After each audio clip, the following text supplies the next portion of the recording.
You're listening to the B&H Photography Podcast. For over 40 years, B&H has been the professional source for photography, video, audio, and more. For your favorite gear, news, and reviews, visit us at bnh.com or download the B&H app to your iPhone or Android device. Now here's your host, Alan Weitz. Greetings and welcome to the B&H Photography Podcast. Before we begin, I want to say feedback from you, our listeners, is part of the process, so tweet us at BHPhotoVideo with the hashtag BHPhotoPodcast. Today, Todd Vorenkamp and I are joined on the show by Vincent LaForet. Of the many photographers we meet and greet here at B&H, few can lay claim to having won a Pulitzer Prize for their still work and 3 filmmaking awards at the Cannes Lions International Advertising Festival. Vincent has earned his place among the best photographers working today. His client list includes Apple, Nike, Canon, National Geographic, Vanity Fair, and Sports Illustrated. Today, however, Vincent is here to discuss air. Not the stuff we breathe, but a beautiful new book containing magnificent aerial photographs of some of the world's greatest cities. I've seen many of these images on high-res monitors, but quite honestly, looking at these very same pictures impeccably reproduced in this large format book is both amazing and humbling. Vincent, welcome to B&H Photography Podcast. Thank you for joining us. We want to get into talking about this book, but before we do, can I ask you a bit about your background? Where are you raised? Where are you from? And how did you get into the racket of photography? Sure. First of all, thanks very much for having me, guys. Pleasure to be here. I got into this when I was 15 years old. My dad is a photographer, and I had absolutely no interest in photography back then. But one day I just said to myself, it's really silly that, my dad's a pro and I don't even know how to use a camera. So Did he encourage you? Oh, absolutely not. Okay. He did everything he could to have me do something else. I grew up in France and came here when I was 5 years old. Mm-hmm. And to him, I was living the American dream. I was going to good high school, and I got into Northwestern journalism school. And he basically said, go be a doctor, go be a lawyer. Just do not do, this career, which is, as we all know, a difficult career, always has been, to make a living. And he sent me to every black and white C41, E6 printing lab that he could on summer vacation to try to just, steal that passion for photography. And the problem is it had the opposite effect. And after 4 or 5 years, he finally just gave in and said, all right, I guess this is what you're doing. I love it. Yep. What about commercial work? Did you start off doing? You started off with doing editorials. Is that correct? For the most part of my quote unquote budding career, I started when I was 16. Was published in a few big French magazines, including Paris Match. Mm-hmm. As a freelancer, I came to New York and I worked for an agency called Gamma Liaison. And would go out and shoot Keith Richards at concert, the Democratic National Convention here in New York. I was the youngest kid there, but he brought me up with a very technical mind, and I was very prolific in terms of having sharp and well exposed images or relatively well framed. I had a pretty big background in the arts, from life drawing to painting, and whether it was watercolor, oil, acrylic, you name it. So I had a pretty good foundation in terms of composition, if you will. So I also have a story I like to share, which was that my dad's a very easygoing guy. Mm-hmm. He's going to sound terrible in a second, but Good. Keep going. I would give him my 30 best slides of the month every month. And granted, keep in mind, I would see him, for 1 or 2 months or 3 months of the year, because he still lived in France and in Paris. Worked at a magazine called Premiere Magazine, mm-hmm. Which is a movie magazine. And I would give him my blood, sweat, and tears, my 30 slides of the month, and a stack of 30. So give me your 30 best slides of the month, and I'll tell you what I think. And he would stack 10 on the left and 20 on the right, and he would slowly open his desk drawer and pull out a pair of scissors and right through the 20 that were out of focus or poorly exposed. And he sounds like a terrible, tyrannical guy, and he's actually the nicest guy in the world. But he was making a point, which I think still, lingers within me, which was his point was, unless the images are well exposed and in focus, I don't want to see them. And granted, this was before the autofocus days. But it taught me It damaged me, but it taught me how important having a technically viable image was, and more importantly, how you have to learn your basics first before you can, break all those rules and do fun stuff. You have to understand how to create a solid image to communicate what you're trying to do. So he didn't want you to do photography, but he had you studying watercolor and drawing and things like that as a viable career choice. Lucrative fallbacks. No, I just did that on my own. I mean, I was first of all, as a bilingual kid, right? Language was not my first thing, so I gravitated towards the arts. I was in the choir. I was in theater. I was doing all those different arts. I was definitely not like a football jockey. Right. Yep. Gotcha. Did you have any kind of a goal when you started getting into photography as far as the kind of pictures? Because your background is really varied. I mean, you were with the New York Times. You photographed war zones. You photographed Katrina. You've been in a lot of different areas, including now a lot of advertising, which is an offshoot, something that grew out from your editorial. But when you started out, did you have a certain picture in your head, for lack of better words, about where you saw yourself going? I got into film schools and I got into journalism school, and I had a very big decision to make. And ultimately, at the age of, 18, I decided that I wanted to cover real life before covering, fictitious, the film world. And I was very much an idealist. I really, I grew up in the end of the heyday of journalism, if you will. It just isn't what it used to be today anymore. I go to the journalism schools, and unfortunately, it's just not quite the same ethos. Mm-hmm. Back then, it was really about, accuracy and honor, credibility, and ethics and credibility, yes, and never sharing your opinion and never, ever, ever asking someone to do something in your photograph. There was an honor in that. And, I guess, in a way that a police officer, likes to do fight the good fight and catch the criminals and the bad guys. And, everyone has, the judges like to serve, to execute justice.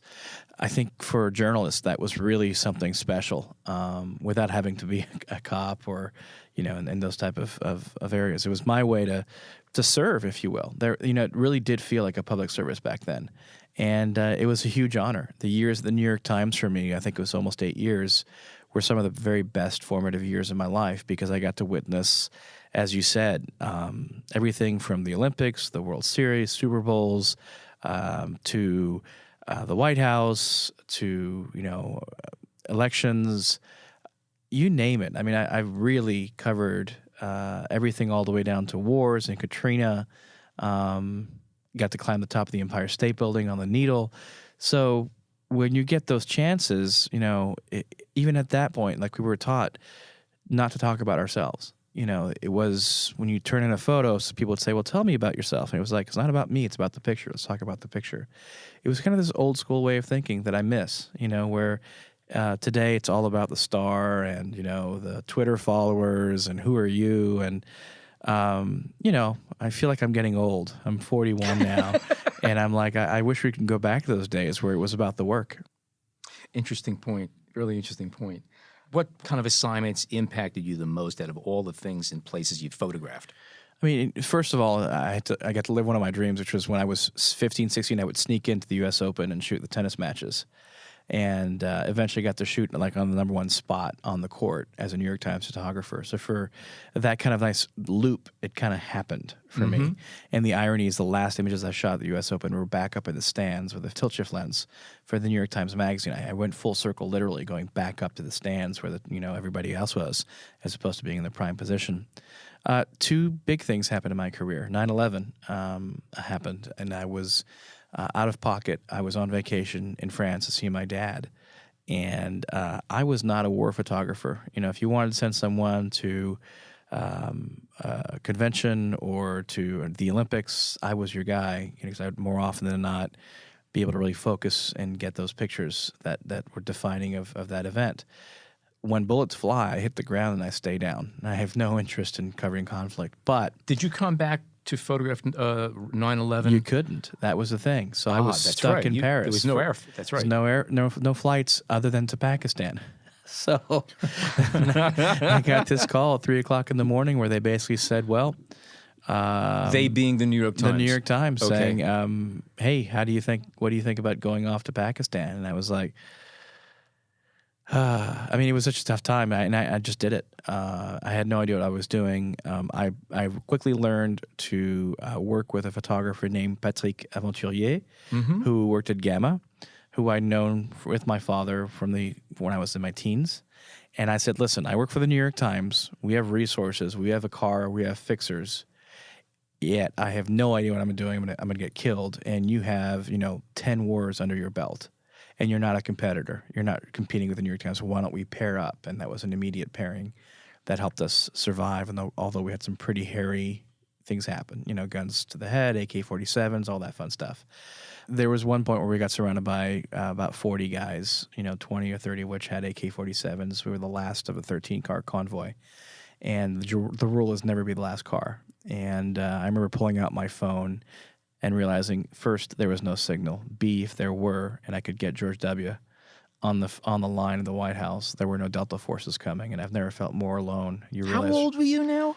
26. Yeah, that's a lot to deal with. I think at any stage, but particularly it takes early its on. toll. It takes its toll, especially when they ask you to put on a burqa and go into Afghanistan, and you're like, well, at some point I'm gonna have to pull the burqa off to pull the camera out. The reporter can take mental notes. This is not a good idea.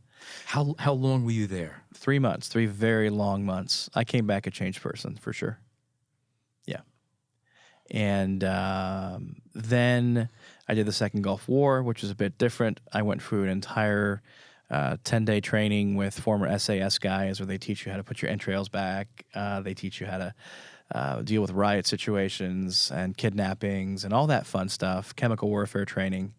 And when I was eventually asked where I wanted to go, which is the First Division of the Marines, or on an aircraft carrier, I said, I'll take air conditioning and 3 meals a day. Thank you very much. And I'll get to live my Top Gun dreams. I've faced a gun before. I don't really want to do that again. You realize, no matter what your ideology is, how nice of a person you are, what you want to say, bullets don't have a mind of their own. They hit whatever's in their way. And I have a tremendous admiration for war photographers. That being said, I know enough about myself to know that's not me. Now, you were on the USS Abraham Lincoln, an aircraft carrier. What was the story with that? That was amazing because Top Gun was my favorite movie. I wanted to be a jet pilot my entire childhood. I owned every book, on all the old Mirages and F-15s, F-14s, you name it. And I got to photograph them on the deck with these amazing aircraft. Now, this was for who? The New York Times still. The New York Times still, Yep. Okay. And they were taken off within 5 or 10 feet from my head, from the catapult or landing. And that was an amazing experience. The only negative was that we were put, which is the positive was we were put in the Lincoln bedroom in the front of the ship where all the VIPs go. The negative is that was my bunk was directly underneath catapult 2. So every morning I would hear the steam at 4 or 5 at 5 or 6 in the morning going shh, and bam, and literally every morning my head would hit the top of the bunk, and it was an experience. But very interesting place to be on an aircraft carrier. It's probably the safest place in the world because you're surrounded by so many ships and aircraft to protect you. At the same time, it's amazing how isolated you are from the war.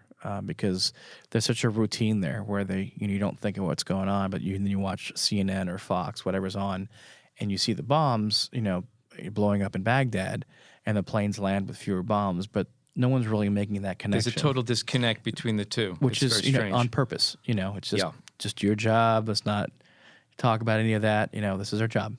Mm-hmm. Their targets and et cetera, et cetera. So, as a journalist, that was a very interesting thing for me to witness.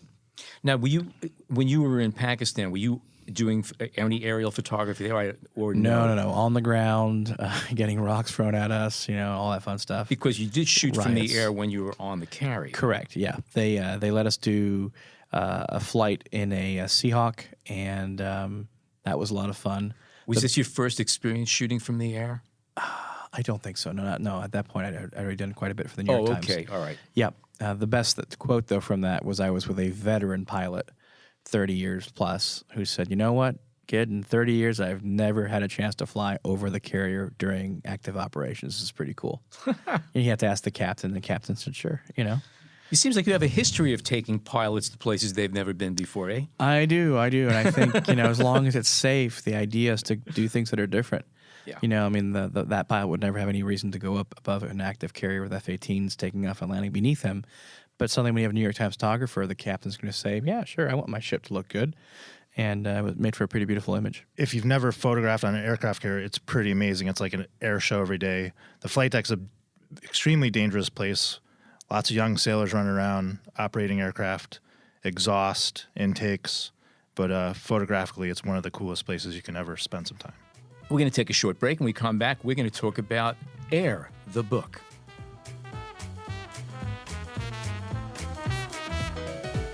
We hope you're enjoying this edition of the B&H Photography Podcast. Send us a tweet at BHPhotoVideo, hashtag BHPhotoPodcast. So the book itself was a return to still photography. Is that correct? Because you were doing Absolutely. commercial work and then you went into filmmaking. Exactly. So I had a wonderful editorial career, and then the 5D Mark II came out, and I was one of the first people to shoot 1080p video on a still camera, and that launched me into a new career of, first of all, being a DP and then eventually director for short films and for lots of commercials. Did you see this as a goal early on, or is this something that just sort of as I mentioned earlier, evolution? I'd always chosen between journalism or film, and this was kind of that chance, in my 30s to say, hey, it's right there in front of me, let's go for it. And the irony is, I didn't stop. People stopped calling me. People like to pigeonhole you in this business. And they said, well, he's a director now. He doesn't shoot stills. So I would do about one assignment a year with still photography. And it was always a mistake. Because I would be like, are you sure you're trying to call me? And it's not like I lost any of the skills. So I was always flattered and always did it. And that's how Air happened. It was a random assignment from Men's Health magazine to shoot in New York City, and I asked them what's it about, and they said it's an article on the psychology of coincidence, and that sounded really interesting. And I said, well, can I read the article? They're like, oh, it's really long. I'm like, I can read. I went to journalism You're a school. photographer. I You went to don't journalism school. I can speak English goodly, the whole thing, The pictures aren't in the article yet. Yeah, exactly. Probably don't want to read it. So they let me read the article, and I found it absolutely fascinating. I had taken a cognitive science course at Northwestern by mistake. You thought by mistake. Well, it There was a ended up reason. paying Here's off. the reason but, why. Yeah, back in college days, I was like all with pre-meds. I was like, what have I done to myself? But I learned really fascinating things about the brain, and one of those things was brain synapses and how those work. Hopefully they work. They're not working with me right now. But at the end of the day, I told the editor, I said, wouldn't it be great to fly up at really high altitude and at night? And I think, from flying in commercial aircraft, that the streets will look like brain synapses and or computer chips, and motherboards. And they weren't really into it at first because they'd never seen it before. And it's expensive to do this stuff. And they're like, can you show us some examples of what this might look like? And I said, well, no, that's kind of the point. I don't think it's ever been done before. They're like, what do you mean it's never been done before? I said, well, we've definitely flown at high altitude in helicopters during the daytime. But at nighttime, it's really, really rare because, first of all, we don't fly up that high that often, but definitely not at night because you can't see much. It's really dark. But the 1DX had just come out. And I said, this is the time, the Canon 1DX that shoots at 32 or 6400 ISO and produces clean images. I said, I've been waiting to do this since I was 16, since I looked outside of a plane every time I landed LaGuardia or JFK. And it was a little bit of a struggle back and forth because they were worried that, they didn't really know what it would look like.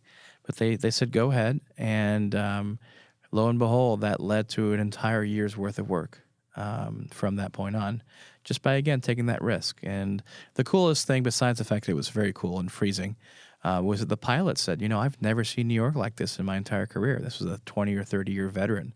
And that's when I knew this was special. Not to mention I could see stuff with my own eyes that I'd never seen before. What's a typical height for helicopter pilots flying over cities in Over general? cities in New York, it's 1,500 feet to 2,000, 25 sometimes, because the building, the Empire State's about 1,475 feet, something like that.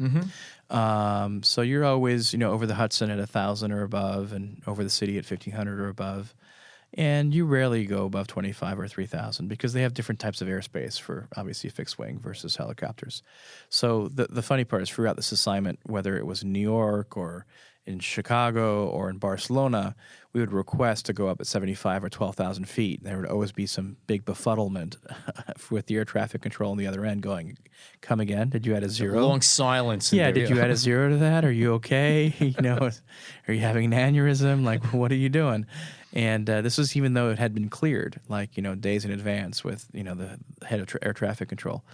But it was always kind of comical to hear their reactions. Having flown in helicopters and photographed from helicopters up several thousand feet, I know that it's not always easy, but the challenges of shooting at 10 to 12,000 feet really get complex. Can you describe some of the issues you had to deal with? Because it's not just a matter of opening up the door and sticking your camera out there. Well, first is the permissions issue, especially in Europe, where, for example, the Berlin Senate had to write a letter of recommendation based on the previous work, saying we think this work is beautiful. We'd like to have you photograph Berlin. The other challenge is that not every city looks good from that high. You'd have to have a city with a lot of three-dimensionality. So Berlin was a challenge, for example. Did you have any cities that you wanted to shoot that you scratched from the list because they were just too boring? Not voluntarily.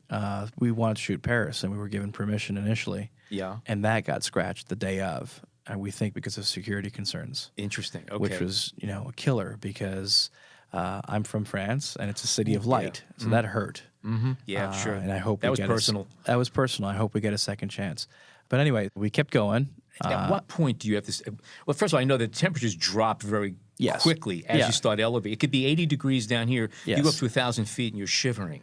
Yeah, I think 2 every degrees centigrade per 1,000 feet. There you go. Standard adiabatic lapse rate. I knew you'd know that. Exactly.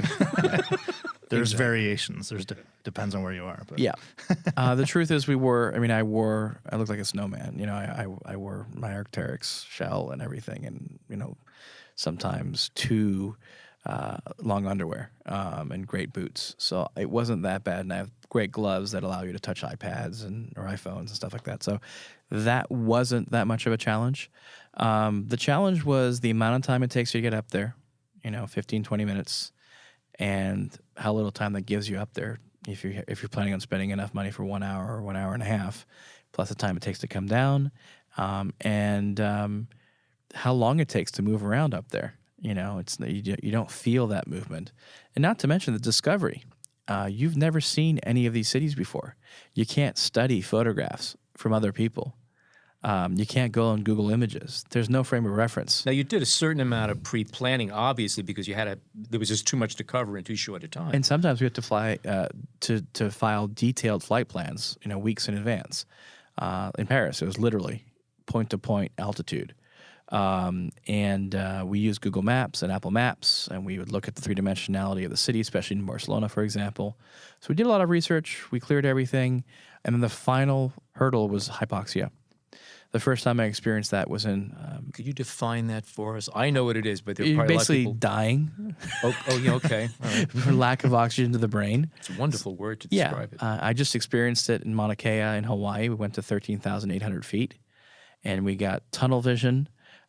We were all very tired and lazy. Now, you say we, does that mean the pilot also? No, we drove up this time. It was actually more dangerous because we drove super fast straight up to the top of the mountain. Okay. And we were the most unmotivated people on the face of the earth, and some of us felt ill, and I literally felt like I had sunglasses on. But in the flight over Las Vegas, which was the first time we experienced it, the pilot suddenly said, I feel a little weird. And I'm like, well, I think we should go down a little bit. I'm like, that's a good idea, because I could barely do ISO calculations, like 3200 ISO, 6400 ISO. I was like, whoa, too much for the brain. You just had to put it on program. Didn't they teach you that? I've shot everything on manual since I was 18, with the exception of autofocus, without exception. Did you have any? I'm sorry. Just a point of reference, in the military, helicopters are not allowed to operate over 10,000 feet without supplemental oxygen. And the other problem with altitude is the wings of the helicopter, the rotor system, likes thick air. And it gets thin up there. It gets very thin up there, so you have a huge performance degradation the higher you go. Yep. It can turn into, depending on the aircraft, depending on what you're carrying, it can turn into a challenge.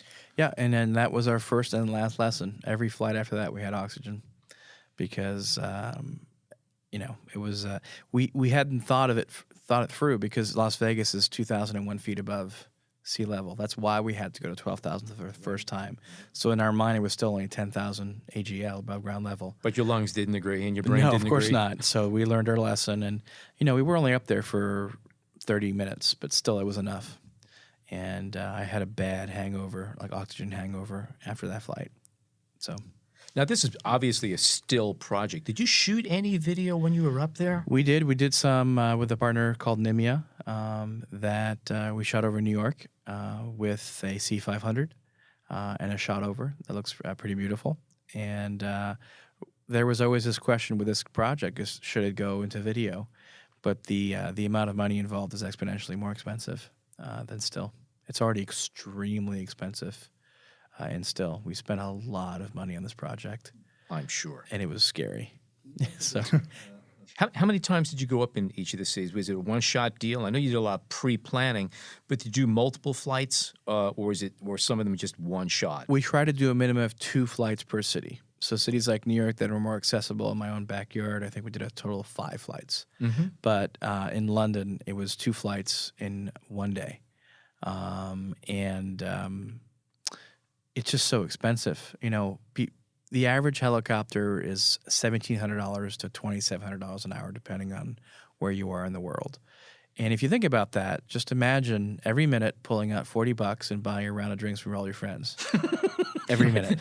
Interesting. Except in this case, you're throwing it out the window. There's this pressure that you have to not think about, that's financial. And you're always at the mercy of the weather. London was a beautifully, perfectly blue sky to the point where the pilots were like, we've never seen the sky this blue. And I said, don't say that. And literally as we took off, the temperature fell, and just on cue, it was almost comical, the clouds pulled in over London and forced us to fly well below 12,000 feet. I think we were at 7,500 feet or something like that, maybe even 5,000. But, it's part of the deal. It's just like, adventure photography or aerials. Weather is your number one X factor. It's what I explain to every client that hires me to do this. Is we'll have the best team, we'll have the best helicopter, we'll have the best cameras, the best lenses, we'll do the best planning. We will do everything we can to make this image perfect. The only thing I can't control is weather. The book is primarily night, and we talk a lot about night and lights coming in from the city. However, you did revert to certain amount of sunrise and sunset images. Yep. What caused you to do that? I had this hard and fast rule that said there's a lot of aerial photography out there. There's very little nighttime aerial, if any. This would be the first nighttime book. You think about Versailles in Paris back in the day. And then I just broke down. I just saw too many beautiful things at sunrise and sunset because we would fly at sunrise and sunset. Sunrise is not always the best because most of the building lights are off, whereas at sunset they're almost always on. But sometimes the weather and other logistics just didn't permit you to have the luxury of shooting just one. And at the end, towards the end, especially when you work on a project for 1 year, you see these amazing things. You're like, I'm going to sneak those into the book. And I think it was a good move because it gives it a little bit of variety in life. I mean, I think there may be a dozen images out of the 200 that are at daytime. So it's not that many, but it's enough to make you notice it. Actually, one of the strongest images for me was taken it's over New York City, north end of Central Park. Yeah. And I believe it's a sunrise shot. Yep. And you're looking south, and it's the dynamics of it are absolutely phenomenal. Yep. And that was also one of the first shots that I noticed that the reservoir was frozen. I'm saying, this guy was cold that morning. It was cold. The funniest things we were periscoping from up there. So we were doing live periscoping, and people were seeing like New York from 11,000 feet, and they were like, oh my God, this is so amazing. And it was kind of weird to be transmitting live, if you will, from your iPhone. But, there were quite a few images from New York where it was either at sunset or at high altitude on an overcast day that just showed you what the city looks like. Notably, there's one lens, not to drop gear in here, but the Canon 11-24 had just come out, and that I'm not a fan of wide-angle lenses. I don't tend to want to shoot wider than 24 for the most part. But at 11, aerials are very different. There's one image of the entire width of the city from, I'd say, the upper 90s or maybe the hundreds all the way down to the southern tip of Manhattan, which would have been impossible years ago. or before this lens came out, and it looks like a field camera photograph, an 8x10. And I really like that lens for specific uses in aerial photography. It's wicked sharp. It's ridiculously sharp. It's probably one of the single sharpest wide-angle lenses ever made by far.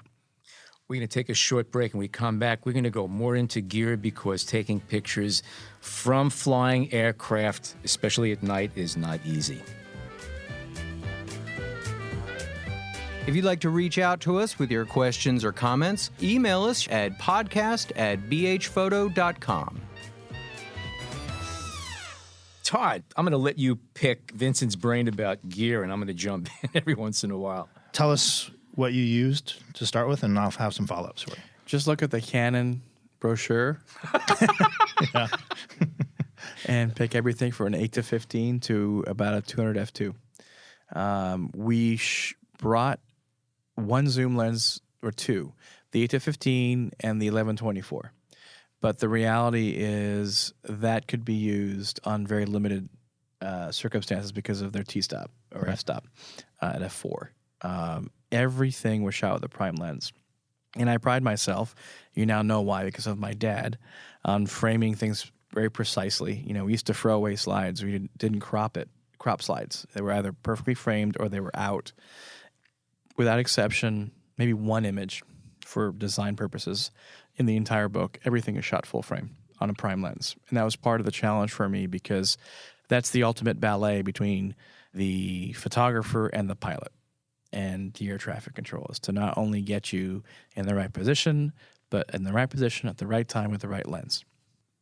It's an interesting point because I know from my shooting experience from the air, I always had fast primes with me, but quite often I would revert to zooms specifically because a lot was happening very quickly and I'd have to reframe for different purposes. I would never shoot with prime lenses from the air. It's silly. Things move very fast. You rarely get back to the same spot. And people ask me, why did you do well in aerial photography? And I said it's because I did sports, because you only have one touchdown. Good point. And same with aerial. You only get that moment once. It never happens twice. Yep. By the time moving. you do the second pass, the light's a little bit different or the moment's not there. So back to the gear.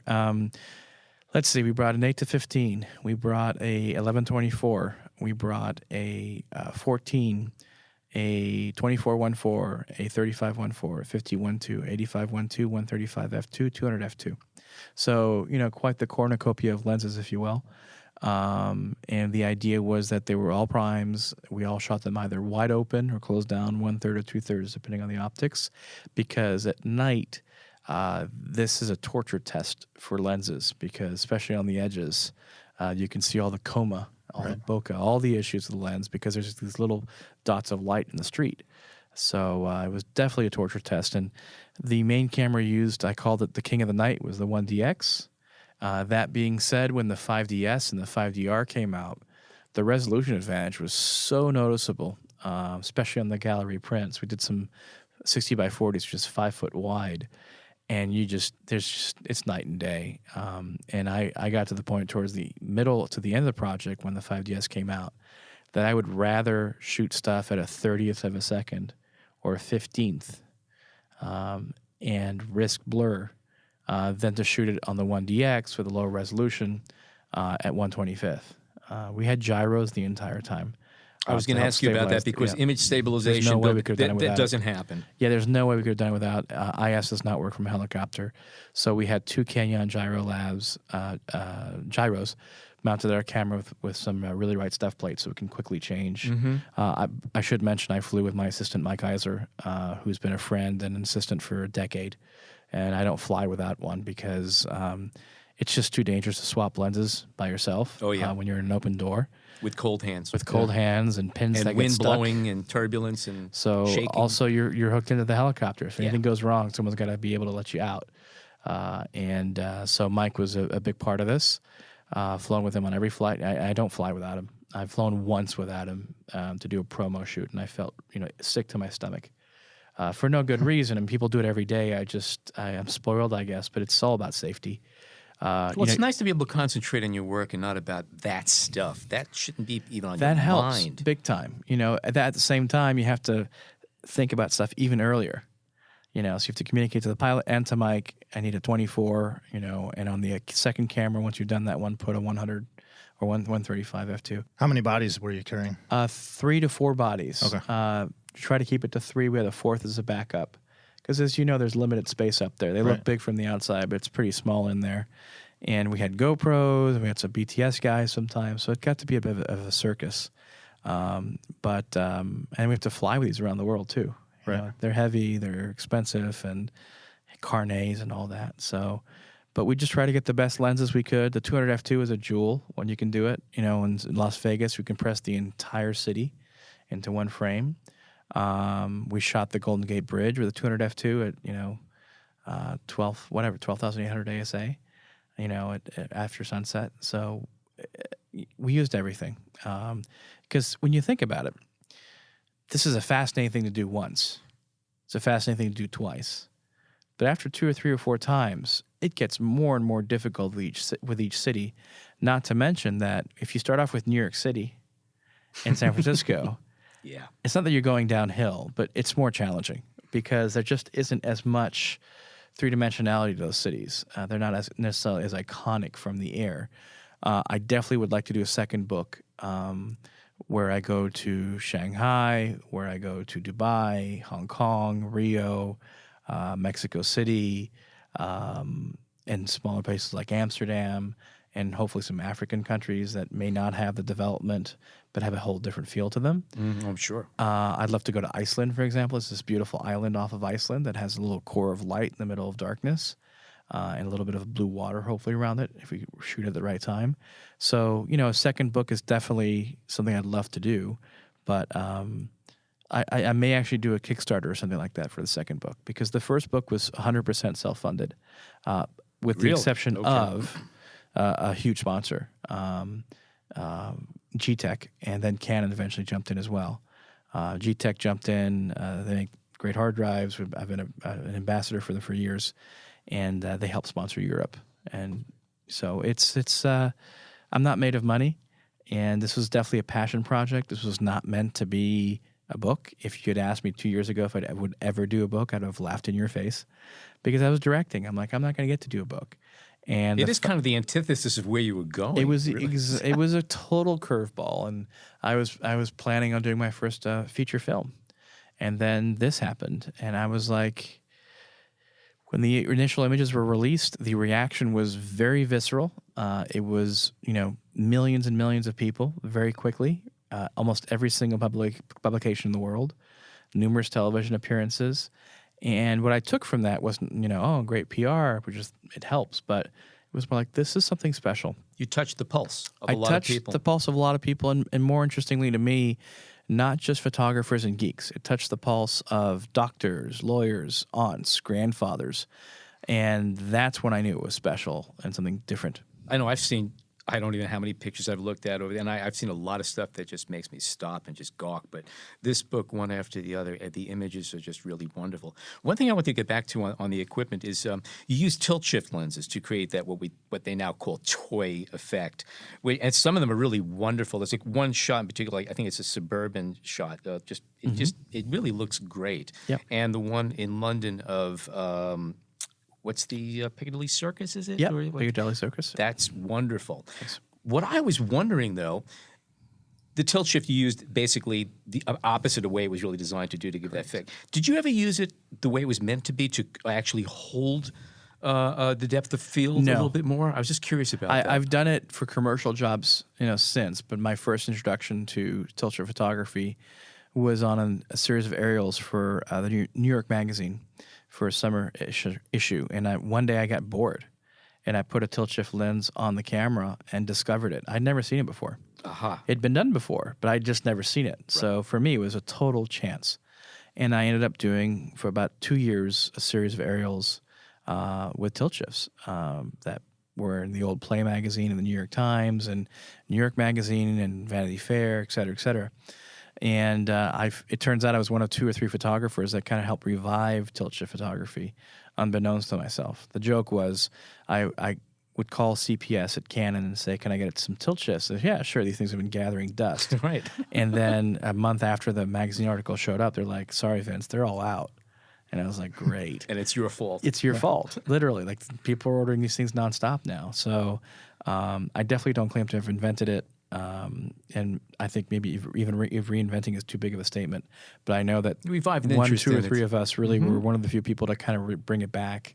And then I knew it was all over when it became a picture style on the back of your camera. Oh. And I was like, oh, God. Game over. Game over. Yeah. Time to do something new. How did you know which lenses to bring on each flight? Did you have a whole battery with you, or did you have it like visualize where you're going to be in relation to the city and what? We did make some intelligent decisions on dropping 1 or 2 lenses on certain cities because we didn't think it would work. Not literally. I was wondering how to put that. Not literally. Good point. What I found is almost every time you leave a lens behind, you regret it. Right. And it's not like you can go back to your car or your drawer and pick that lens. You've spent a lot of money to get up there. So we brought the kitchen sink almost every time. Gotcha. It all felt like it all fit in an insert. We had those removable inserts from the Pelican cases. We just would pull that out and put that in the back of the helicopter. Obviously, there's some cities where you were dictated on where the aircraft was going to be able to fly. Did you figure out the angles in that? Talk to the pilot, say like, this is what I'm going to be seeing through the camera. Yep. If we can go here, this would be great. Things like that. I've always just jumped in a helicopter prior to this and just gone up and see what I see. Whereas this, we would sit down, have a pre-flight briefing, like I used to see on the Abraham Lincoln, and draw on maps and make sure they were on the same page. And it was pretty calculated. And that's something I learned from directing is people like to be spontaneous, including myself, especially for a journalist. And what directing teaches you is to plan everything out and to plan on being spontaneous, meaning that if you've planned everything out and you have a plan, you have the confidence and you know what you're supposed to get. And when you see something better, you can make a educated decision versus just going up there and saying, I don't know what I'm going to get. It's just too expensive. So a lot of planning went into this. It's part of the unusual thing of this project. And we'd have a checklist, like you got to get the Sangre Familia, you've got to get the egg, you got to get, every one of these parts of Barcelona or London to make your series work. You can't miss the Sydney Opera House in Sydney. It sounds obvious. Which is also a beautiful shot. Thank you, but it sounds obvious, but there's like things happen where your brain's going 1,000,000 miles an hour, and more importantly, the air traffic is telling you no because they've got Airbus A380s. They're literally rerouting around this little bug, this helicopter, because in Sydney, the planes take off straight towards downtown from the airport, and you're right in their way. So we had a phenomenal pilot named Eamon in Sydney who would bring brownies to air traffic control. She was very friendly with them, and that's the only reason we got to fly over certain parts of Sydney. That's great. Yeah. When I used to fly, it was difficult for me to tell my co-pilots where to put the helicopter to get certain shots. So what I inevitably ended up doing was like, it's difficult to tell them how you're framing the shot or whatever. So what I would do is I would fly the aircraft to where I needed it, and I'd say, all right, you take the controls and don't move or something. But yeah, I don't have that luxury. Yeah. We as a funny story about that. First of all, we try to fly with either photographers who shoot or who are in the motion picture industry. Right. There's a great pilot out of LA named Aaron Fitzgerald who I've flown with for 8 years, 9 years. He knows exactly what I'm looking for. He's extremely visual. So that's just a walk in the ballpark. We love working with each other. Then we had pilots like George, I think it was, in Barcelona, who didn't speak much English. And we went through the whole the pre-brief and everything. And I would ask him, could you, right pedal a little bit and bank at 30 degrees at 10,000 feet? And he would go, okay. And then I said, can you go left? And he would go, okay. And we were still going right. And I said, can you go down? And he would go, can you go down by 1,000 feet? He's like, okay. And Mike and I quickly realized he didn't understand anything we were saying. He was just saying okay to everything. So we managed to make it. I speak Spanish, so I was, a la izquierda, a la derecha, all this stuff. And he's like, oh, okay. So we had that funny moment there. It's not what you say, it's how you say okay. Yeah, exactly. And we still laughed at that to this day because he really didn't understand anything we were saying, and we still managed to get some good pictures, so it was all right. Was there any other gear that was key to the book, to that type of the night photos from the air? The main ones, the gyros, the cameras, the lenses. We never got to use grad NDs and stuff like that because we were at night. The harnesses were key. And obviously, you know, the data was important because you'd land with 100 gigs plus of images. And we were able, with some people want to go to my blog.vincentlafrey.com, where I listed all of our workflow. We were actually able to review images with these G-Tech drives and RAIDs that were fast enough in between flights. So we can see what we got, what we didn't get, and make a decision with a 1 hour break, which is pretty special. Right. That must have been a very intense hour, I'd imagine. Yeah, because you're reconfiguring the aircraft, Yep. and, you know, Mike's downloading the cards. We're doing a quick view through, and speed's really of the essence. Speaking of speed. Yeah. Oh, go I ahead. had one more question. Yeah, go ahead. Were you shooting from a hover mostly or forward flight? Because Hover has its disadvantages in Right. that the helicopter tends to cavitate a little bit. Right. So we definitely did some of that. But most of the time we were at least moving 10, 20, 30, 40 knots. Okay. And we try not to fly that much faster. But it was, you know, depending on the wind, it was almost always forward flight. But we always flew in twin turbine helicopters. Right. You know, I wouldn't do this in Robinson 22 or 44, Right. which is a single engine aircraft with not much power. Yeah. Been there, done that one. Yeah, I see. did that for Katrina for a week. I flew over Katrina in Robinson 44, which I wouldn't recommend, but you know, that's all we had available to us. One question I had is that, and I thought it was really interesting, you're using cameras that are capable of shooting at extremely high ISO sensitivities, which would make sense for the kind of work you're doing. But in reading up on this project, you stuck to lower So base six- ISOs and slow shutter speeds and Yep. shot in burst modes. Yep. And to get those few sharp images, I found that to be amazing. I've and never obviously been- for quality. I've never been more undisciplined in terms of shooting high frame rates on a still camera. I mean, I pride myself on doing a single shot. Not this time. When the money's on the line and you have weird things happen in the air where the exhaust comes from behind the helicopter in front of the lens and varies, and you see this really weird, like, why is the top of the image tack sharp, the middle's blurry, and the bottom sharp? Like, what's wrong with my lens? And you realize, oh, that's the exhaust with the wind coming from behind. Yeah, I motor derived the heck out of this. That's why we shot so much data. It would take me on average for every 2 hours of flight, 5 or 6 or 7 hours to edit, because you have to edit it one to one to see how sharp everything is.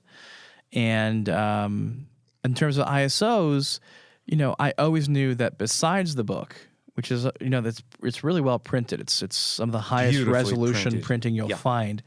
We weren't going to get away with grainy images. And then I always wanted to do a gallery show. We just did a show at the Fahey Klein Gallery in LA. And we made these beautiful 60 by 40s. And you really learned that, you know, going above 6400 ISO on a 1DX, you start to see too much noise. Because we're shooting in these dark cities where there's just no light. It's not a question of how well they perform.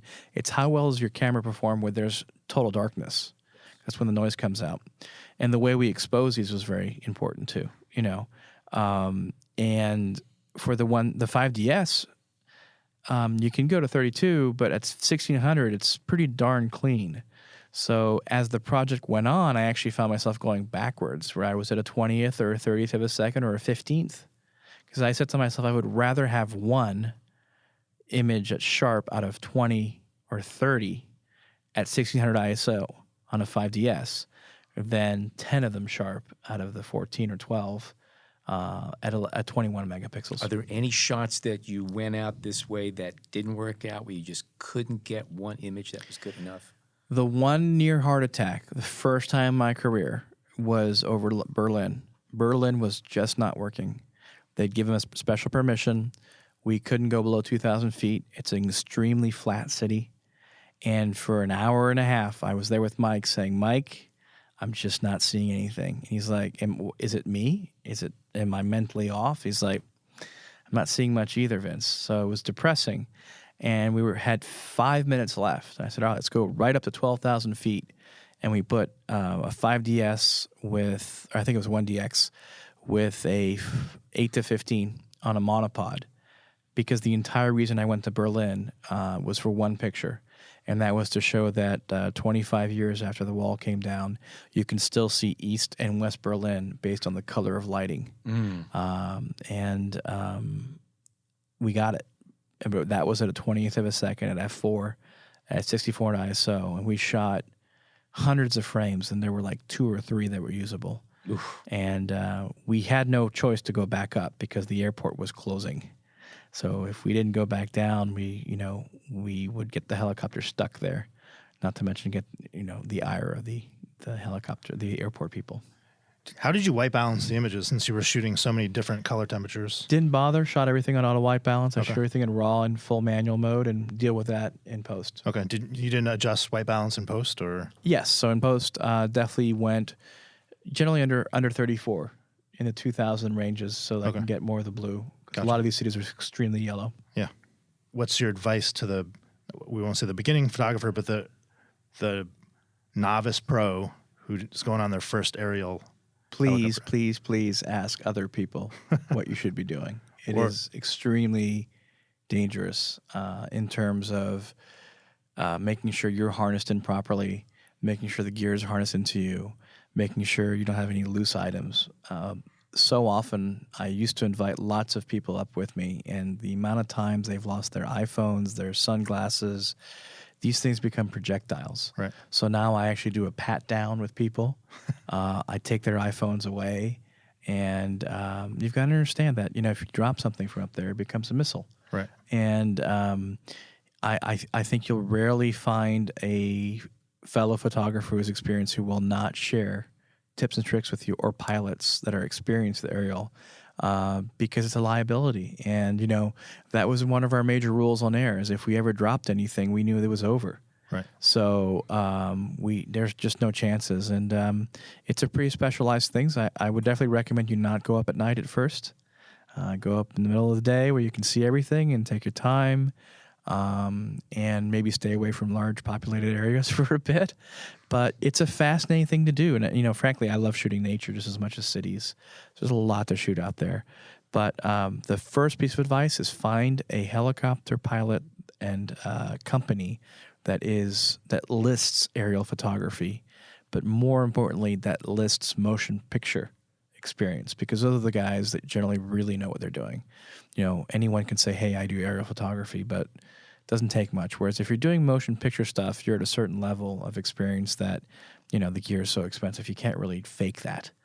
It's all about safety. And the conversation I have with every single pilot is safety first. I have 2 children. I have no intent or interest in doing anything dangerous.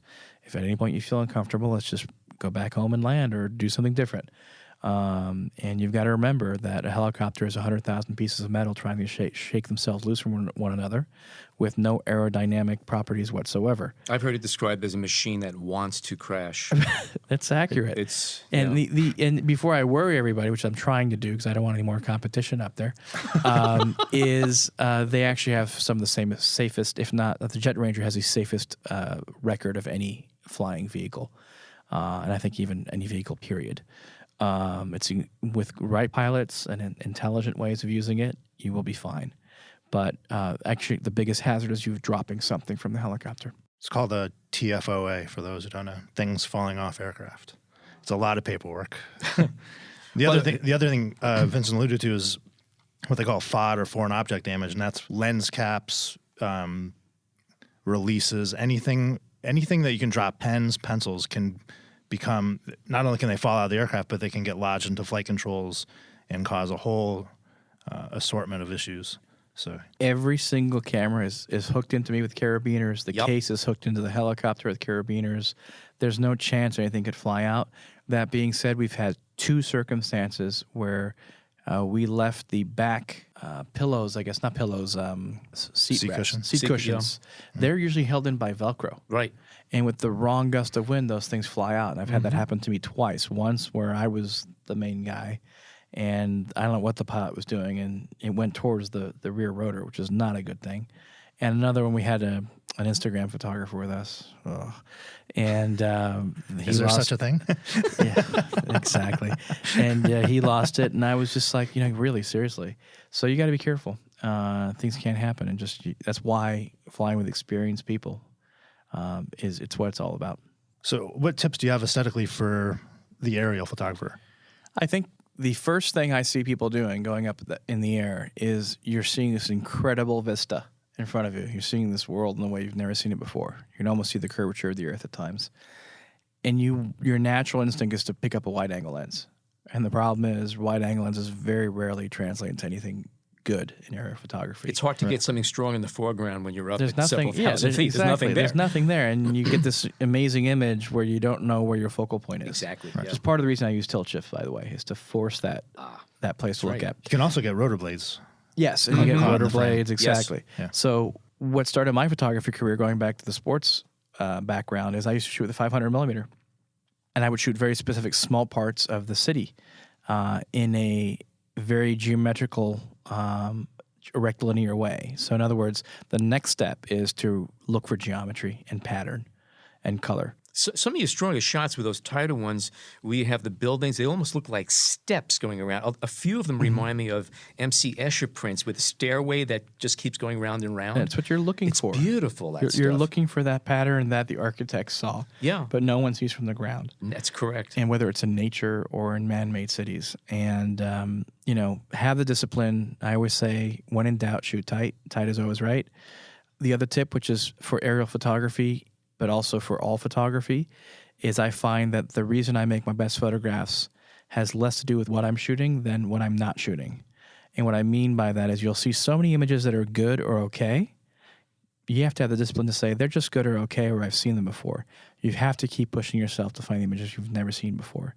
Because if you're so busy shooting ones that are easy to get or that you've seen, you will never arrive at the amazing images you've never seen before because you've wasted your time on those others. Great piece of advice. Vincent, thank you so much for joining us today. Air is available at B&H and everywhere. Give us your opinions on Twitter at BHPhotoVideo with the hashtag BHPhotoPodcast.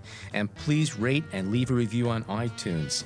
Thank you, Todd. Thanks, John and Jason, our engineer. My name is Alan Weitz. Thank you so much for joining us today.